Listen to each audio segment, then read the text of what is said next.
You're listening to the Focused and Fearless podcast. I'm your host, Heather Angel, and I've been helping people tune into what lights them up and increase their personal and professional performance for over a decade. Now I'm best known as a high-performance coach, helping entrepreneurs like you cut through the noise and create a business and life on your terms. If you're ready to step out of struggle and discover how simple it can be to create a fulfilling, joyful, and successful business without all the overwhelm and long hours, you're in the right place.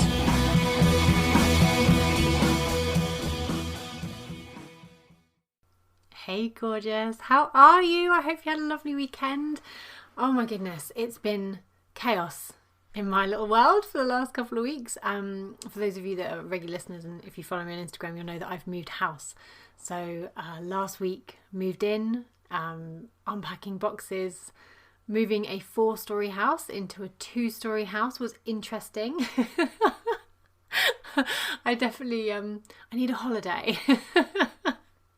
But it's all done now, completely unpacked, which is lovely. My office is all set up, so I'm recording this in my new office, which is really exciting.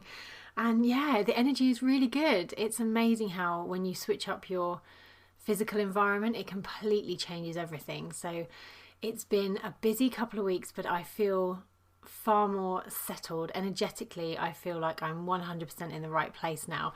And I am really excited for all the things that are coming up in the coming months, with the podcast and the business, and life in general. So I hope you're feeling the new energy too.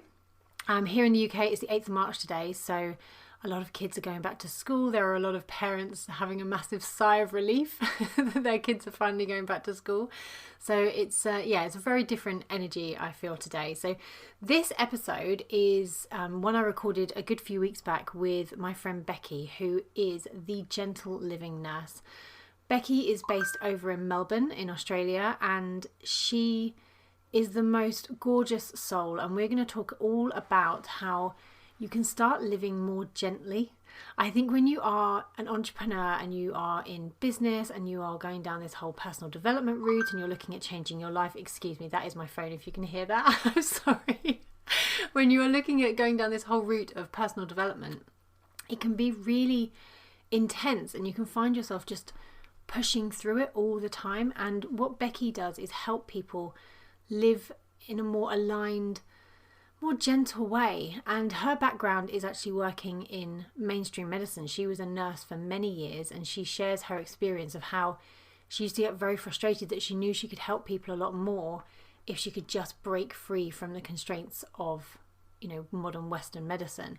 So I'm going to let you dive into this episode. It's a really beautiful conversation.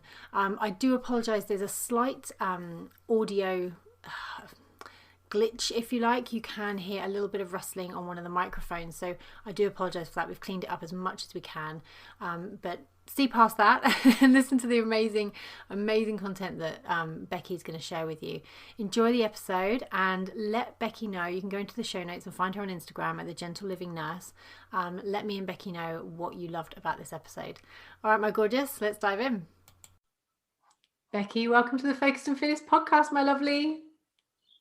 Hello, Heather. Oh, thank you so much for having me here. It's an honour to be here with you, and I've really been admiring your work for a while, so it's a pleasure to be here. Thank you. I'm so thrilled to have you, and thank you for getting up at the crack of dawn. As you guys may have realised, there's a slight accent with lovely Becky. She is in Australia, and obviously I'm here in the UK, so trying to work out the timing for this interview was interesting. It's taken a while, but we are here, and oh my gosh, there are so many things. As I said to you before we hit record, there are so many things we could dive into.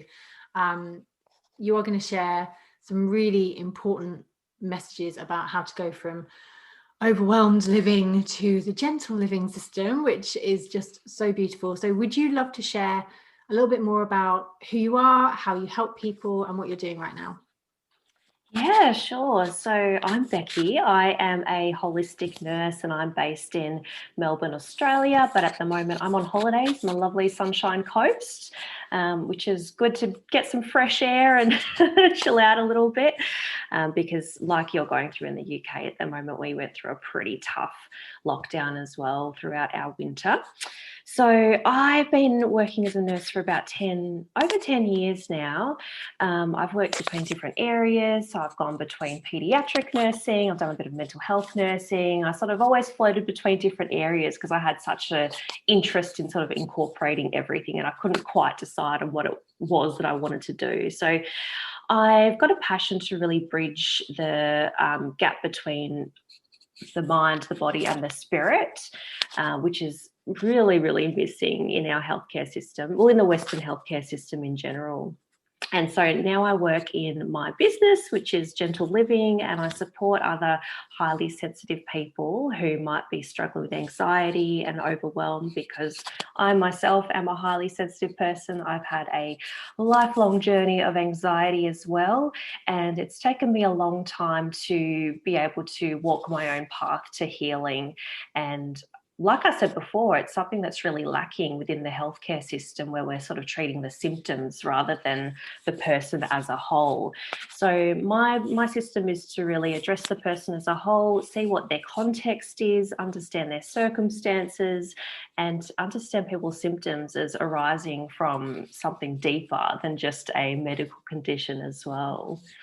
Yeah, and I mean, for those that are listening, I'm just so on board with that entire ethos, because here in the UK, for sure, we are really at the, unfortunately, not even at the peak of a mental health crisis, especially with the lockdowns that are going on. And it's really come to the forefront now, finally, that mental health, physical health, they're linked. But what I love is that, you know, it's actually mind, body, and spirit. There's a whole connection, and the holistic approach is absolutely, in my belief, the right way forward. So where did you were a nurse as well, so how did you go from, you know, having all this anxiety and working as a very overwhelmed nurse in the Western medical system to, you know, living the gentle living system? Yeah, I think in hindsight, I've always struggled with anxiety. So when I reflect on my childhood, it was something that was always there. But I think growing up in my time, mental health wasn't really something that was spoken about or really acknowledged. There certainly wasn't a lot of mental health supports back then as what there is now. It certainly still is very much stigmatized, but back then it was more a case of just getting on with it and ignoring the symptoms and suppressing it all, really. And so I sort of went throughout my childhood and my early adult years as well, just being quite an anxious person. And it wasn't really until I started to learn a little bit more about Myers-Briggs personality profiling system. So I am an INFJ, and I know that you are as well, Heather. And that sort of put a lot into context for me, and it sort of helped me to understand, wow, I do have this deep inner world. And although I'm struggling with this anxiety, it's not necessarily something that is problematic. It's just sort of a deeper part of who I am in a way. And also I started to learn a lot more about what it meant to be a highly sensitive person. And that was something that I've only really gotten on board with in the last few years or so. And so being a highly sensitive person, I am someone who looks deeply into things, looks deep beyond the surface.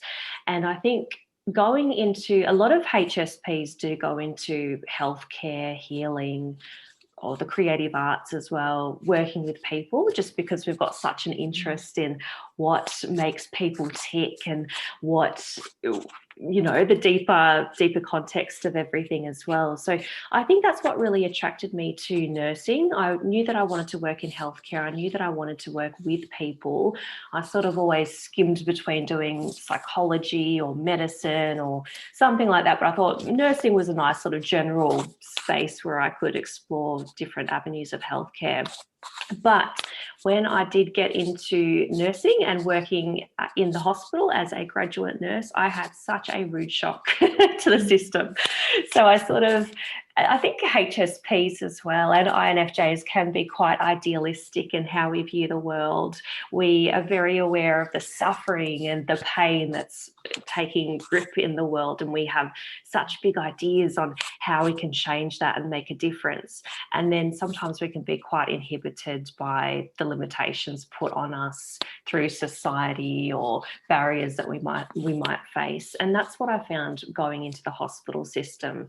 It was, like like I said, such a rude awakening. As a highly sensitive person, it was bright lights, toxic work cultures, bullying is quite rife as well in the Western healthcare system, or the hospital systems that I've worked in. I've worked in lovely places, but then I've worked in places that are quite toxic. So you've got the issues with the lighting, the noises, the people, the sounds. It's very overwhelming. And not only that, I had in my mind, I really want to go into nursing and really help people.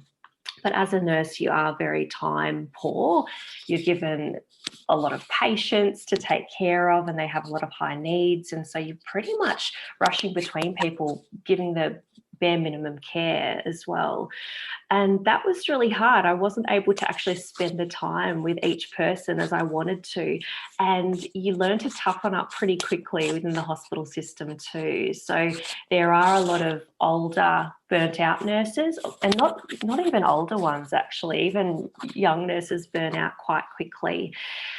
And so if you're doing something a little bit different, such as spending time with a patient or encouraging a patient to go outside for fresh air or anything like that, it's actually quite frowned upon, because it's sort of like, well, why aren't you sticking to the schedule? We've got work to do. You know, you're meant to be going and doing this and this and this. And so that was really disheartening going into the hospital system, because, like I said, I had this genuine desire to support people, but it wasn't able to be in the way that I wanted it to be. And so over time, I just sort of adjusted to it, just accepted it, fell into really unhealthy habits, as what a lot of nurses do. In fact, nurses are probably some of the unhealthiest people that I've worked with, because we're dealing with such high stress, and because we're dealing with the emotions and the pain of people, and we're dealing with difficult politics within the work culture as well. We sort of fall into habits such as social drinking or binge drinking, really, you know, to calm your nerves after a stressful shift. Smoking, eating really badly as well. On a shift, you'll have sort of your chips and your lollies and all these things to sort of just get you through the shift, because you're so sleep deprived as well. You're sleep deprived. And so all these things are just they're just really the perfect storm for someone who already does struggle with anxiety, who is highly sensitive, or even if you don't have that pre-existing anxiety, it can sort of push you into a state of mental ill health, because you're not getting what you need as a nurse to sort of sustain yourself, to best support the people that you want to support. And so I very quickly fell into this downward slope of drinking a lot, eating unhealthy, being sleep deprived, and just going on this cycle. And you're sort of always looking forward to your day off, and then you have your day off and you might sleep, or you'll drink alcohol, or you do all the things that are really quick de-stressors for the nervous system, but in the long time are really unhealthy. And yeah, I suppose it really all came to a head a good few years ago when I took a trip to India. I'd always wanted to go to India. And during that trip, I had it in my mind, yes, I'm going to do some yoga and meditation, and I'm going to really take care of myself. But it didn't turn out that way. And I'm not sure if you've been to India, Heather, but they do say that India always has something to teach you, and it's usually something really challenging. And when I was in India, I actually had a really, really debilitating panic attack. And I sort of felt like, oh, this has come out of nowhere. I don't know why. I don't know what's going on here. And I experienced panic attacks in the past, but this was really different, and it felt like it was sort of just a big reality check. And it sort of all came to a head for me that, wow, I really am unhealthy here. I'm working in healthcare that I'm passionate about, but I'm not actually taking care of myself. And so I'm not best able to support my patients and the people that I want to support. And I don't know, all of a sudden I just was faced with, wow, okay, you need to fix up your nutrition, you need to fix up your exercise regime, you need to fix up all these things that are really lacking. And so I came home from that trip, and something in me had just triggered and changed, and I really took it seriously. I thought, right, I really need to take care of my nervous system in the way that is healthy for me as well. Because in the past, I'd see doctors and psychologists and therapists, and I always felt like that approach was really just addressing the root cause of my symptoms rather than actually exploring what was underneath all of that. And like I touched on earlier as well, I am an INFJ and a highly sensitive person, but I never took that into context of what was going on for me at the time. And I came back home and it was strange. I got right into exercise. I did a little bit of exercise, but it was never really priority for me until I got home. Really got into the exercise, really looked at my diet, and I made the decision to quit alcohol for a full 30 days, which was a big deal at the time. Yeah. I thought, oh my God, because it was such a quick de-stress for me. I'd get home from work and have a glass of wine or two in the bath, and it was just that instant unwinding. But I thought, no, all these things are actually quite toxic on my nervous system. And I just outlined a plan for myself and I just followed it. And I sort of just started calling it gentle living. I need to live a bit more gentle because the way that I was living was so rush, rush, rush. And being busy is sort of like a badge of honor that we all wear as well. And so walking this path over the last couple of years now, it has really supported me to actually flourish and thrive as a highly sensitive person and to actually support people in the way that I initially intended to. And yeah, that's sort of where I was and where I came to. And now I'm passionate to support other people to implement more gentle living into their own lives and to recognize that if you are experiencing symptoms or overwhelm, to look deeper beyond what's actually going on and to understand your context, not just treat the symptoms, because if you're going to be treating the symptoms, you're not going to be getting to the root cause. And it's sort of like I see it as like a weed, if you're just picking off the top of that weed, the problem might look like it's gone, but we really need to get to the root of that problem to facilitate our collective healing as well.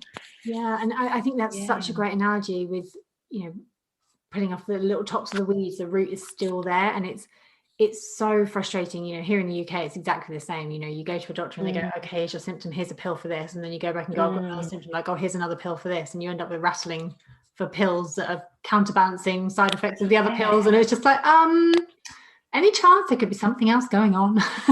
But and it's not the doctor's fault, it's not the nurse's fault. I don't think anyone listening to this will ever be like, oh, it's the NHS's fault. It's not. They have, like you said, you've got no time with your patients. You just got to get them in, out, and send them on their way with the best you can do in the teeny amount of time you're given per person. So I think there's going to be a lot of people, I think the NHS over here, everyone knows a nurse, everyone knows someone that works in the NHS. So there's going to be this shared, I'm sure, with loads of nurses going, we love you, we understand that actually it's really, really hard. And they are heart-centered, and every experience we've had of being with nurses, or if we've been in hospital, I'm sure everyone's got a story of like, oh, they were amazing. Anytime you hear of you were sick, like, the staff are amazing always, and they're so undervalued. And your story just, I think, it's going to resonate with so many people. And it happens in the corporate world as well, these levels of stress and the poor eating and things like that. But when you've basically got people's lives relying on you showing up and,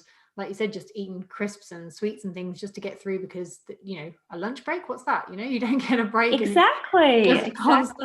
Constantly working. So I mean, the fact you went to India is lovely. That is absolutely on my list of places to go. We can finally leave the country. Yes, absolutely one of the many places I'll go. But I would love to sort of touch on something you said about the mind, body and spirit. How do you incorporate that into the work you do with people? Because I think a lot of people are very used to, oh, I've got this illness, so I'll take this tablet, or I'll, and I think people are waking up to that, oh, I'll do a bit of meditation and then I won't be stressed. It's like, there's so many different elements. How do you incorporate the three, the mind, body, and the spirit, in the work that you do? So my approach as a nurse, I've call myself a holistic nurse, but in other words, an integrative nurse. I think people sort of resonate a little bit more with the word holistic, approaching the person as a whole. But with integrative, it's really about, I like to incorporate a bit of everything, whatever works for that person. So if medication is working for someone, that's great, but it's not the whole picture. We need to dive deeper than that as well. And then some people might not want to take medications as well. And I noticed in my work as a nurse, and like I touched on before, it was completely looking at the symptoms, and it was addressing everything with a one-size-fits-all approach. So if you're experiencing these sorts of symptoms, or you've got this pain, or you've got this that's wrong with you, we'll treat it with this medication without actually taking into consideration the person's entire context. The only thing that we really take into consideration is if someone has an allergy to something, and so we'll discount one medication. Yeah. And so I think the body part of working in the hospital system is very predominant, but we're really lacking on the mind and the spirit element as well. And when I've actually worked with clients and I've actually asked them what they're actually doing to take care of their spirit, what they're doing to take care of their mind, or even their body in a sense that's beyond medication, a lot of people say, this is the first time anyone has ever asked me this. And so what we do is really have a look at what the person's background and situation is, and why they might actually be experiencing some anxiety or chronic pain or whatever it is, because any physical ailment that we have arising within the body is a manifestation of something psychological and something a lot deeper. And I see that all the time in people that I've worked with who experience chronic pain. There is always, in 99.9% of cases, there is some sort of mental health issue happening there as well. And so, okay, we need to look at, so you've got the chronic pain. What was preceding the chronic pain? Were you experiencing any sort of mental distress? Where does that mental distress come from? Have you resolved that in the past? So it's really about having a look at the person as a whole, understanding what is going on within their mind, understanding what they're actually doing to nurture the body. Are they exercising? Are they eating well? Are they getting fresh air? Are they connecting with people? Those sorts of things. And then that sort of leads into the spirit as well. So what are you actually doing to take care of the spirit? Do you meditate? Do you have a connection with source energy? Do you have a connection with nature? All those types of things. So I guess it's hard to put it into a nutshell, because each person is really individual, and that's what my approach is, really tailoring care to what that individual person needs. And a lot of the time it's the first time that they've ever considered this as well, because and it's not the fault of anyone, it's sort of just the way that the Western healthcare system has fallen. We've sort of all been used to going to a doctor and getting prescribed a medication, and there's fantastic doctors out there, and they absolutely mean well, and I've got no doubt at all that the majority of them have gone into medicine and healthcare for the right reasons, but they're so time poor. And that's why we need to change things up a little bit and have a look at, okay, why are we treating people's healthcare like it's sort of a surface issue rather than going deeper into it with people? And I think there's issues around that as well. With healthcare is a lot more of a business these days than what it was even 100 years ago. And so, money is a big factor into it as well. And unless you're financially able to seek that alternative healthcare, you really are sort of stuck in a way within the limitations of the healthcare system. Yeah. And how do you, because I there's so many things that I want to ask you, because I'm just thinking, someone like myself and a lot of the listeners are going to be like, yes, I know they'll be just nodding along, listening to this and going, yeah, we totally agree, because we're in that kind of world, in the understanding that there is a connection with mind, body and spirit. And actually, a lot of things are connected and we understand that. But I was just thinking, I was like, wow, how much resistance do you potentially get from people? I'm thinking of older generations, or people who are just like, no, I've been conditioned that I go to the doctor, they give me a pill and that's what I need. And how do you get any resistance from people when you're like, okay, so mind and body we could probably get on board with, but then you're like, and the spirit the spirit element is very important, and do you get any sort of pushback on that? Oh, absolutely. Especially within the hospital system. And that's why I don't actually work within a hospital anymore. I left that altogether because it just wasn't aligned with the work that I wanted to do. And I was finding there was that resistance, and you'd sort of come across as a little bit woo-woo if you did suggest these things. I remember I was nursing a old lady who hadn't been outside for days and days and days. It was ridiculous. I think she'd been inside for over a month at least, and she had terminal cancer.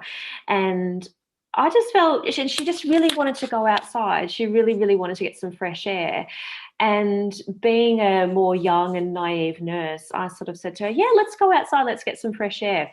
And even that in itself, I remember sort of getting in trouble from my manager at the time because, what are you doing? You don't have time to do that. What's fresh air going to do? She needs to stay inside. She needs to take care of her health in here. And so even simple things like that, just getting fresh air to nurture your spirit and nurture your body, those types of things were really frowned upon. And that's why I left the hospital system altogether. Or if there was someone that was really anxious about having a procedure, the doctors would sort of load them up with a lot of anti-anxiety medication to deal with it, and when really that person just needed someone to sit and speak with them about what's going on and what they're anxious about and how we can actually manage it. So that was difficult, but since sort of branching into my own thing and working in my own space, I tend to sort of more attract people that are themselves also attracted to holistic health.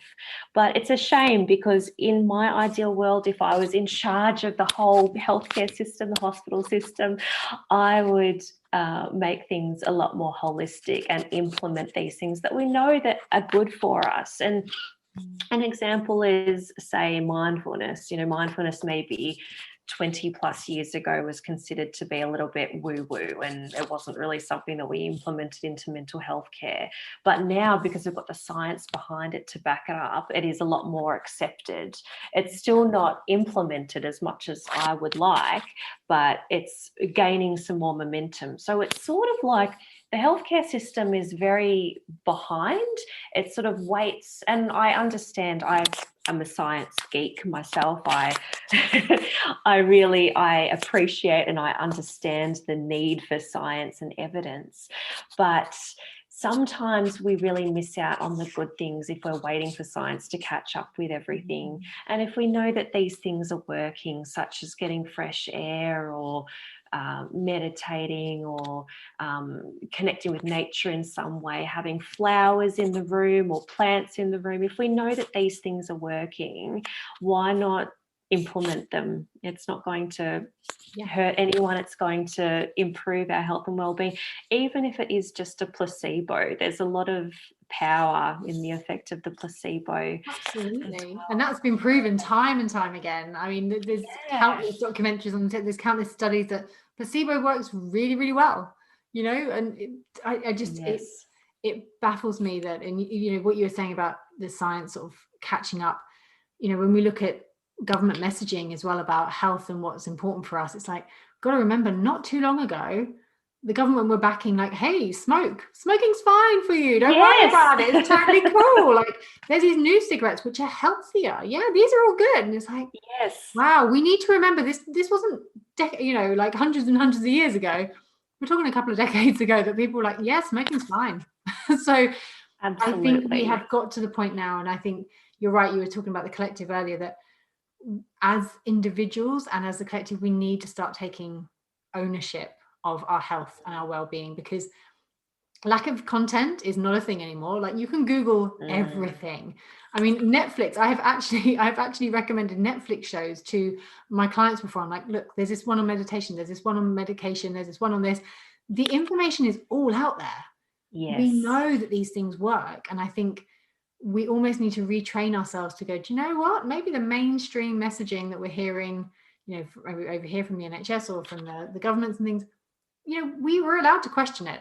We're allowed to think, you know what, maybe I don't need to have meat and 2 veg, which is a very British thing. Like, maybe we can eat slightly differently. Maybe we do need a little bit more than, you know, 30 minutes exercise once a week. We need to actually take care of ourselves, and take our own ownership back, like regain the power, because we have that full power, don't we? So it's within us to make these decisions and make these changes. But I do feel for a lot of people where there's just so much information. Do I have this? Do I have this? And it's like, health doesn't need to be complicated. But that's right. People like you that are out there to help people. And this is why I love the name, the gentle living. It's like, you said it yourself, the whole busyness is almost like a badge of honor, and like hustle and work hard. It's like, nope, that'll kill you. Exactly. And you said it so beautifully, taking ownership over your health. I think for too long we have given our own ownership across to healthcare providers. And of course, we should be seeking out healthcare when we need it, absolutely, and seeking out expert opinions on certain things. But we shouldn't be giving away our full control to other systems. And that's what a lot of us do, and that's what I certainly did as well earlier in my life when I was struggling a lot with my anxiety. I just put all my trust and faith in healthcare providers who were helpful to the extent that they could be, but I wasn't actually empowering myself to take care of myself in the way that I needed. And I think it's so life-changing when you actually understand that you are actually in control of your own health and well-being.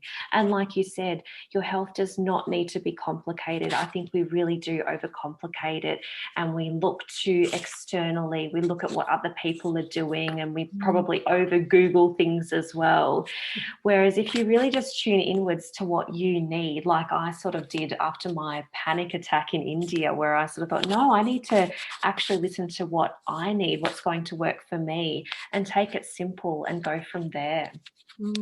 I think that's so important, because we're going to go on to some sort of really useful things that people can do and take away from this episode to help them live a little bit more gently and take really good care of themselves. But what you said then about looking inward, that I think is really powerful. And I don't think it's something that happens quickly, but I think from my own experience of sort of having burnout and all the things, and, you know, premature baby and the postnatal depression that was never picked up, you know, I was always looking outside of me. I was like, unless a doctor or a midwife or someone tells me, love, I think there's something a bit wrong, I'll just keep going, because it's just easier to keep going and not listen to anything. And it's only when, and I don't know whether you find this when your clients come to you, it's something happens, something triggers it. They have, you know, all of a sudden they've got a diagnosis, or all of a sudden they've hit that wall, or certainly in the entrepreneurial world and the business world, they're just like, I am burnt the F out. I cannot do anymore. And it shows up, you know, I've got a lot of female friends and clients who chronic fatigue is just this massive thing. They go to the doctor, they get the all clear from absolutely everything, and they just go, oh, we don't know what it is. It's chronic fatigue. There you go. There's your label. Off you pop. You're going to be tired for a while. It's not. It's just one of those things. And I'm like, I've had friends tell me, I'm like, no. I was like, no. It's like when you're told, oh, well, it's IBS. You know, deal with it. I'm like, oh, I just want to sort of, you know, give them a hug and go, no, come into my world. There's people I know that will help you get to the root cause of what is going on, because it's just you given a label. And until you really start tuning into yourself and having that awareness, I talk all the time about awareness, having that awareness of how your body's reacting to different things, what's going on, that, you know, those times that you're getting stressed or anxious or dizzy, or, you know, whatever the symptoms are, what's happening. Because we're so busy all the time, we're not listening. There's no quiet time for us to actually listen to our own inner guidance that's going, will you just shush for a second, because I have some very important information for you. Absolutely. Yes. And when you do start getting those symptoms, such as the pain or the chronic fatigue or any sort of physical ailment, it's the body yelling to you, listen, stop and listen to what I'm trying to tell you. Whatever you're doing right now is just not sustainable. And often when you get into something like chronic pain or chronic fatigue or something quite debilitating like that, it's because there's been such a build-up over a long period of time of something being ignored. And when it's something serious like that, it sort of forces you to stop and actually assess where you're at. And similarly with sustaining injuries and that sort of thing too. So although you may have an accident and you might sustain an injury, often there's something deeper that's going on for you that is your body is trying to communicate to you. I can remember I have sprained my ankle about 4 times now, and each time when I reflect on that, I didn't realize it at the time, but each time when I reflect back on it and think about it, it was because I was rushing around way too much and I wasn't stopping to actually take care of myself. And so your body will communicate in a way to you that's going to make you stop and pay attention and tune inwards and actually listen to what you need. Yeah, 100%. So I would love for you to share, there's obviously so many things that people can do, and you've touched on a few of them already, but what are sort of a few things that people can do that are listening to this going, well, okay, I want to tune in, I'm nodding away agreeing to this, but do you know what, I'm a bit stressed. And for the Brits that listen to this when they go up, we're in lockdown, everything's crazy. What can people do to actually start embracing a more gentle living lifestyle? Good question. Well, I like to simplify it, and I have my 5 pillars of gentle living, I call it. So it's connecting with the natural elements. So we connect with earth, air, fire, water, and spirit. And so if you can incorporate 5 of these elements every day in even just a small way, you're going to be getting closer to nurturing your nervous system and actually implementing deeper self-care. So firstly, if we look at earth, earth is the one I like to always start with because the element of earth represents grounding and stability and our foundations. So if we can connect with earth each day, even if you're working in a really fast-paced job or you're under a lot of stress, there's always a way you can implement it. So when I think of earth, I think of the things that ground me. I think of connecting with nature. Excuse me. So these could be things such as eating a really earthy meal, eating something with a lot of root vegetables in it, for instance. It could also be going outside and just going for a walk barefoot on the earth as well, because the earth does emit positive ions, I think, which help to balance the nervous system, and science has shown that as well. Or it could be just getting some fresh flowers and having them to look at, because there is a lot of evidence behind just having something in your space that is connected with earth can really help to calm and to soothe your nervous system. Then there's air. How can you implement air into your everyday life? So that could be literally just getting out and getting some fresh air. It could be doing a bit of breath work. Air also represents the intellect and communication. So can you have a good connection with someone that day? Can you have a really good conversation where you feel like you're listened to and you're heard? Then we've got water. So again, can you literally connect with water? I know for highly sensitive people, it is really powerful too. And this is something that I do each day to sort of cleanse my energy. When I'm in the shower, I sort of just visualize the water just washing away any negative energy that I might have accrued during the day, and it's just going down the drain. So connecting with water, or you can go by the sea, even looking at a picture of water, and of course keeping yourself hydrated as well is really important. So where are we at? So fire. How can you implement fire into your everyday life as well? So fire represents our passion and our purpose, and sort of exerting our energy in a really healthy way. So getting a little bit of movement every day is so important, even if it's just a walk, doing some stretching, something that's going to at least ignite the fire within you, or following something that might be a bit of a passion for you as well. And then the 5th element is spirit. And this is the one that is so overlooked. And within all of my mental health care work, I think this is the one that's neglected the most, because it's when we have a disconnection with our spirit that we go into periods of feeling quite low and feeling really disconnected from others as well. If we're not taking care of our spirit, we're really not taking care of the essence of who we are. And to take care of the spirit, it really just involves reflecting on what are the things that feed your spirit. So when I actually did this exercise, I sort of just wrote down a list of what are the things that feed my spirit, what sort of uplifts me. And the things that came up for me were things such as visiting an art gallery. I know that in lockdown that's not really a possibility, but I know when I was in lockdown and my spirit was feeling quite neglected, I did things like I jumped online and did virtual tours of galleries. Things such as visiting a different neighbourhood to immerse yourself in a different ethnicity or something like that, trying a different cuisine, spending time in nature, writing, meditating, whatever it is that feeds your spirit.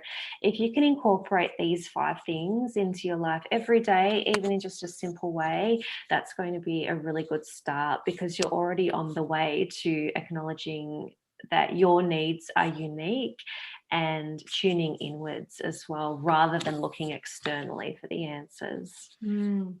They're amazing. I love the fact that it's based on the elements.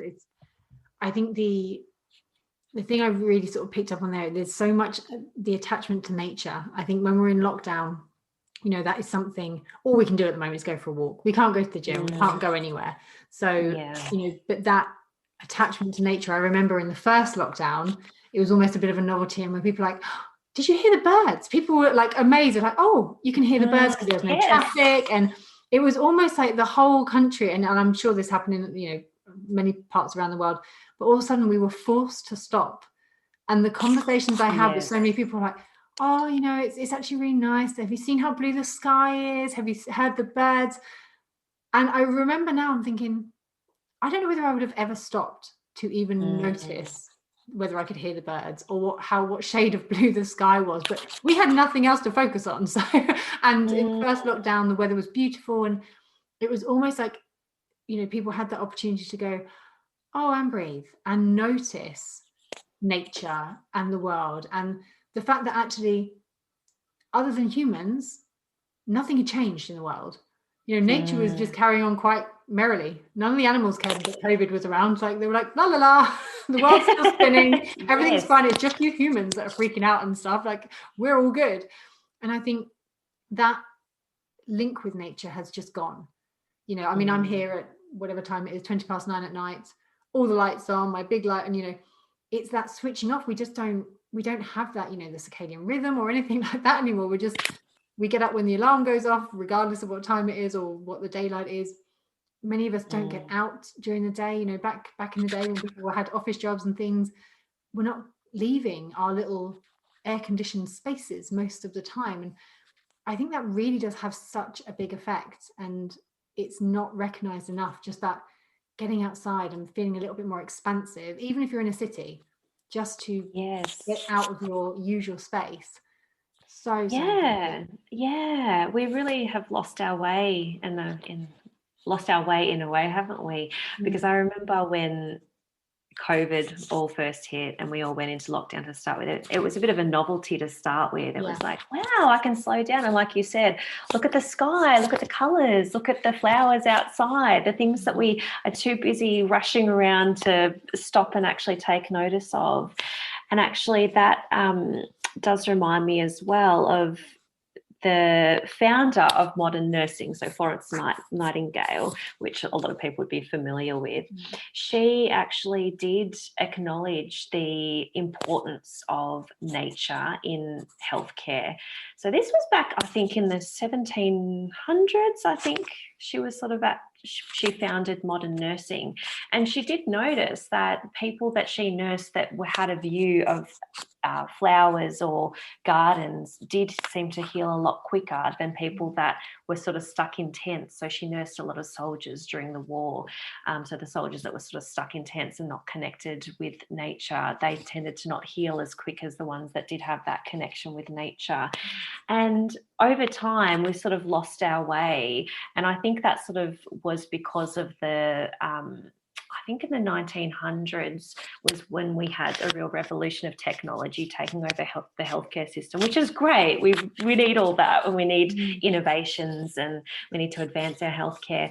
But it was sort of like that all got lost and dismissed altogether in favour of technology and bright lights and air conditioning and all those sorts of things as well. Yeah.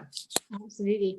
And, you know, if you could wave a magic wand and transform the healthcare system and, you know, have it in a way that was far more nurturing and sort of supportive of wellness and healing, what would you change? Like, is there sort of like 2 or 3 things that you just like, if we could just put that in, because it is healing, you know, that's I do feel like hospital, you know, and I want to be really clear, neither of us are saying, oh, you know, modern medicine is bad or anything like that. My goodness, we need it. I am so grateful for it. I wouldn't have, you know, we've all probably got someone that's survived cancer because of modern healthcare. We've got, you know, babies that have been born and survived because of modern healthcare. It is absolutely amazing. But the healing, like, they're great at fixing us up, but the healing part is maybe lacking somewhat. So what would you do if you could wave a magic wand? What would you do to sort of transform the sort of Western healthcare system? Yes, I have often thought about this. So yes, I think, you know, everything that's already in place, the medicine and the technology that we've got to address healthcare, that sort of stuff is absolutely amazing. But it's the things that we've lost. So it's the things like fresh air. So in a hospital, everything is recirculated air. You can't even, well, the hospitals I've worked in anyway, you can't even open the window. So just implementing a bit of nature back into the hospital, I think that would make such a difference. You know, even having plants within the hospital or aquariums, things like that.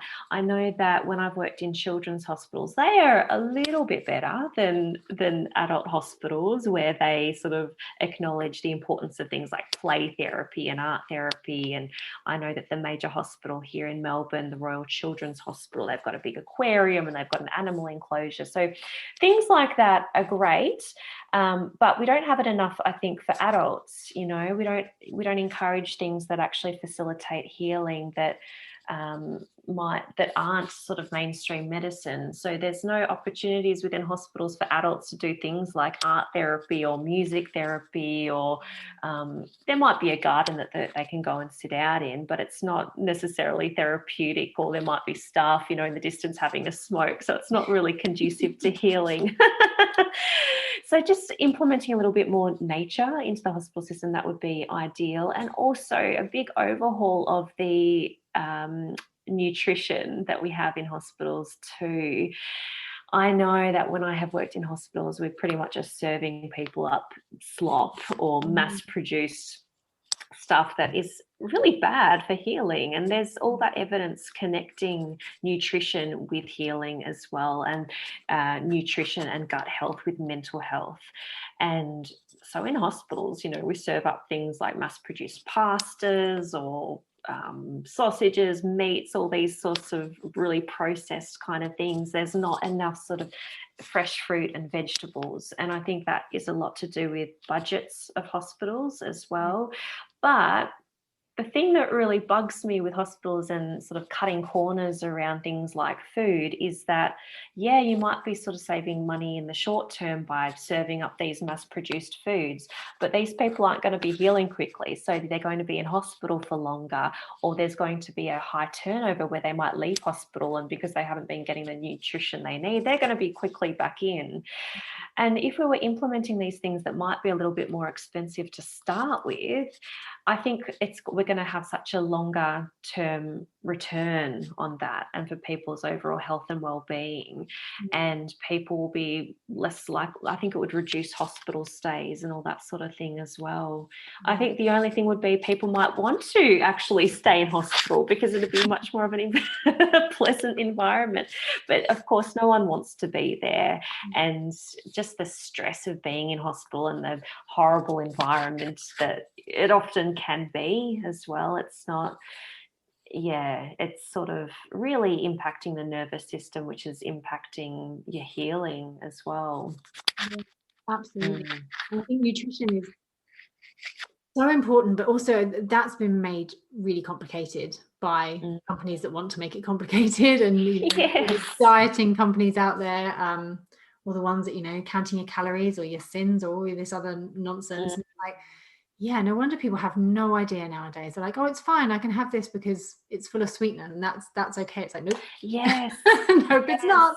And so I do feel, and I know that many of the listeners will already be well on board with this and are aware of the connection with nutrition and health, but we do live in a world that's a little bit foggy on the facts and on the details. So working with someone like yourself to be able to go, right, here's the whole picture of all the crazy little things that all these little symptoms that I'm seeing, is so valuable, because I presume that that's what you are able to sort of see for them. Being a highly sensitive person as well, you can sort of tune in a little bit and go, yeah, let's look at nutrition and mind, body, spirit, all the things that are actually going to come together and help you.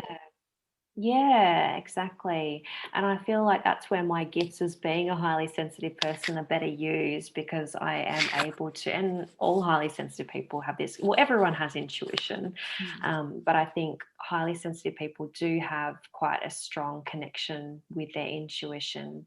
And with that connection, I'm sort of able to really understand the person beyond surface level, and to actually go deep with them to understand what's going on for them, and to help them to get a little bit of relief from whatever it is that they might be experiencing. So yeah, the majority of the people that I work with are also highly sensitive people who might have who might be feeling sort of overwhelmed and lost their way on how to actually harness their highly sensitive gifts so that they can actually flourish. And that's where I was at a few years ago. I just sort of felt like, oh, I've got this overwhelming anxiety, and you just feel like this big ball of stress. But actually, if you can transform that energy and direct it into something meaningful, I think highly sensitive people are some of the most special people in the world that will make a big difference. I obviously completely agree. I mean, there's more and more people embracing that side of things as well, and it's interesting to use the term woo woo. I used to use that all the time, but I'm like, actually no, it's got to that point now. I'm like, no, this is life. This is actually the truth of life, the connection, and being intuitive and not blocking it out and not going, oh, that's a strange coincidence. I'm like, nope, that's yes. having. I shared the other day, I think, with some friends, that sometimes when I'm coaching people, I'll be so in the zone and we'll just be talking and I'll be listening to what they say, and it's like a voice comes out and goes something, self-love or compassion or something, or it'll be like this message that just comes through like a loud hailer, and I'm like, well, that wasn't what we were talking about, but okay. And I'll just so blah blah blah, and I'll mention whatever it is that came up, and every single time without fail you just see their face go, oh my god, yeah, that's it. And I'm like, well, I don't know where that came from. I can't take credit for it because it didn't come from me. It just came from somewhere else.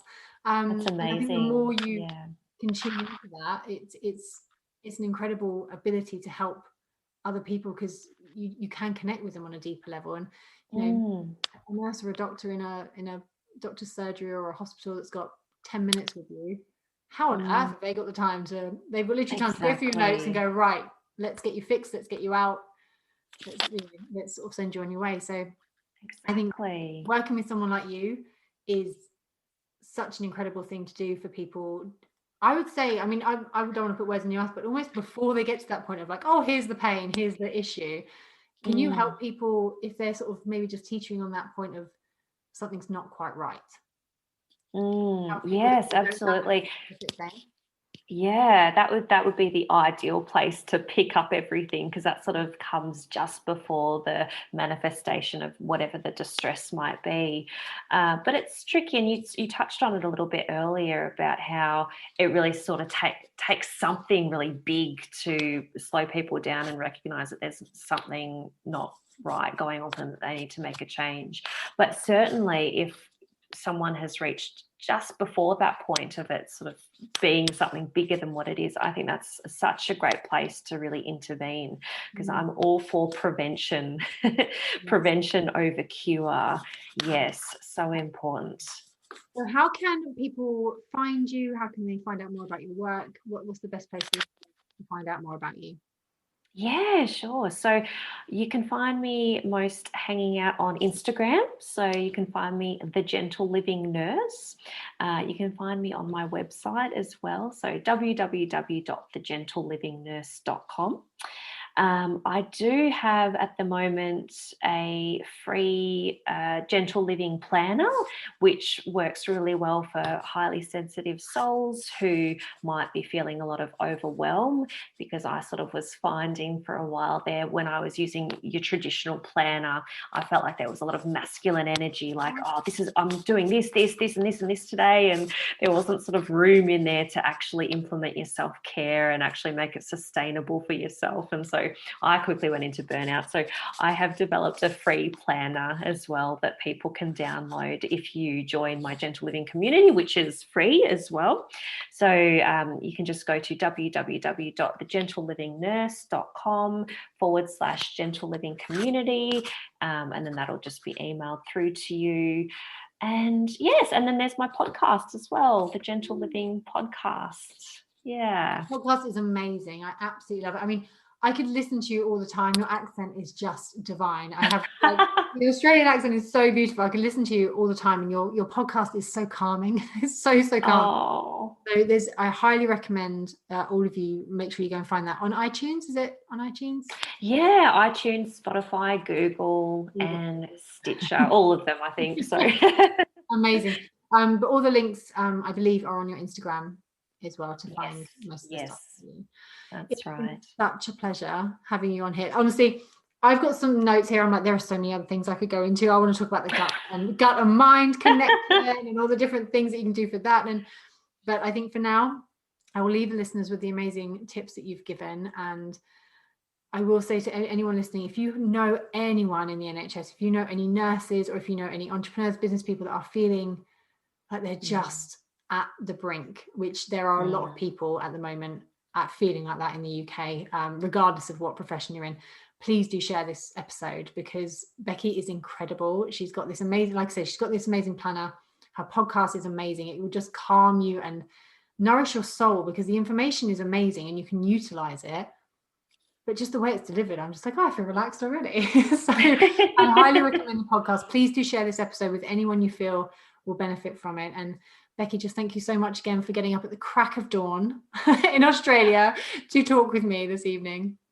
Oh, you're very welcome, Heather. And thank you so much again. It's been an absolute pleasure to be here with you. Thank you, darling. I'll speak to you soon.